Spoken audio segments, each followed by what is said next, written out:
E foi assim que tudo começou. 365. Foram 365 dias, 365 ilustrações, 365 experiências diferentes, 365 oportunidades de explorar o meu processo criativo. Foram 365 encontros marcados comigo mesma. E o que eu extraí dessa prática diária? Bom, é isso que eu vou compartilhar com vocês neste vídeo. Olá, meu nome é Adriana Galache, sejam bem-vindos a mais um vídeo do meu canal.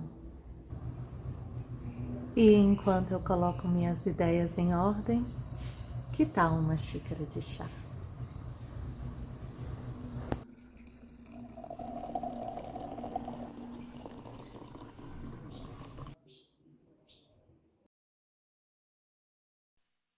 De repente começou a chover, uma gotinha de cada vez, bem lentamente, em intervalos espaçados.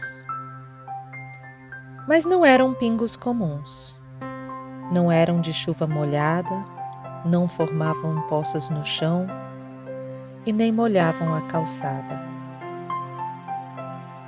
Elas partiram de uma nuvem diferente, então vim aqui lhes revelar como ela se formou de ideias que pairavam no ar. Bom, o meu processo de criação costuma ser bem instintivo. Muitas vezes parte de uma emoção e não de um raciocínio lógico ou reflexivo. Mas para produzir o conteúdo desses vídeos foi necessário traduzir o meu processo criativo em algo concreto que eu pudesse transmitir. No início foi um monte de ideias embaralhadas, uma grande confusão. E daquela fumacinha que subia, formou-se uma nuvem e um trovão. As ideias foram se agrupando e as partículas começaram a pesar, se precipitando para o solo, regando as ideias para brotar. Então vamos ver que ideias brotaram para este vídeo?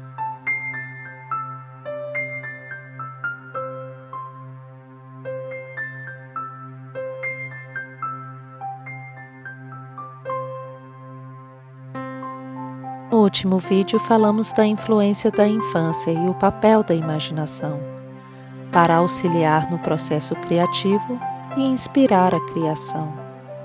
Mas às vezes o que nos influencia não provém da imaginação, mas da realidade nua e crua e do que se passa no coração.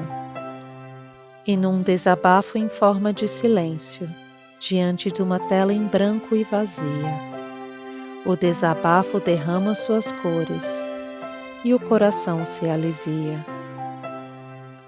Quando nos faltam as palavras, nossas mãos encontram a própria voz para expressar o que não conseguimos e se encarregam de se comunicar por nós. Então, que a produção das nossas mãos seja a mais sincera expressão do nosso ser, criando um diálogo significativo e profundo com quem para ver.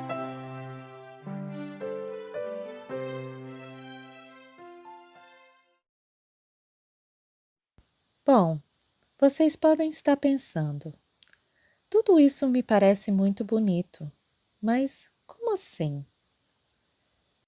Como dou voz às minhas mãos? Como eu desabafo em forma de silêncio? Como executo a mais sincera expressão do meu ser? E como desenhar pode trazer alívio ao coração? E o que faço se mal sei desenhar uma casinha? Bom, vou logo dizendo que não precisa saber. Mas antes de cuidarmos disso, vou citar alguns motivos por que vale a pena desenhar. Primeiramente porque reduz o estresse e o nível de cortisol, estimula a intuição e a criatividade, estimula as funções cerebrais, auxilia em lidar com emoções reprimidas, ativa o sistema de recompensa do cérebro, melhora a qualidade de vida e por assim vai. E mal sabia eu que algo que começou como uma brincadeira fosse me trazer tantos benefícios. Então, o que precisamos para começar? Primeiramente, vamos colocar a autocrítica de lado e nos permitir a criar. Pensa comigo. Quem mesmo que criou a regra de que todo desenho necessariamente tem que ser uma obra de arte? E quem inventou que a prática deveria ser exclusividade dos artistas ou que desenhar é coisa de criança?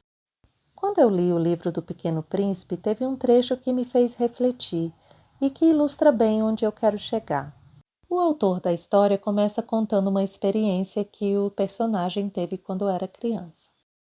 Ele havia lido um livro que despertou a sua curiosidade infantil, e nele continha uma figura impressionante de uma jiboia. O garotinho da história ficou tão impressionado com as jiboias e com o fato de que elas conseguiam engolir animais muito maiores do que elas, que ele resolveu registrar sua descoberta em forma de desenho. E o desenho dele ficou assim. Aí ele resolveu mostrar para os adultos. E deu no que deu, né? Ao perguntar se o seu desenho os dava medo, eles falaram: mas por que um chapéu nos daria medo? Mas na realidade ele não tinha desenhado um chapéu. Era um desenho de uma jiboia que havia engolido um elefante. E para ajudar os adultos a compreenderem, ele resolveu fazer outro desenho. E vocês acreditam que disseram para ele deixar de lado os seus lápis de cor? E que ele deveria mesmo se concentrar em coisas mais importantes, que nem as matérias da escola, como a geografia ou a matemática? E aos 6 anos de idade, ele colocou seus desenhos de lado e o mundo perdeu o que poderia ter sido um grande artista. O que acho interessante é que antes de ser desencorajado, o garotinho quis desenhar uma jiboia e assim o fez.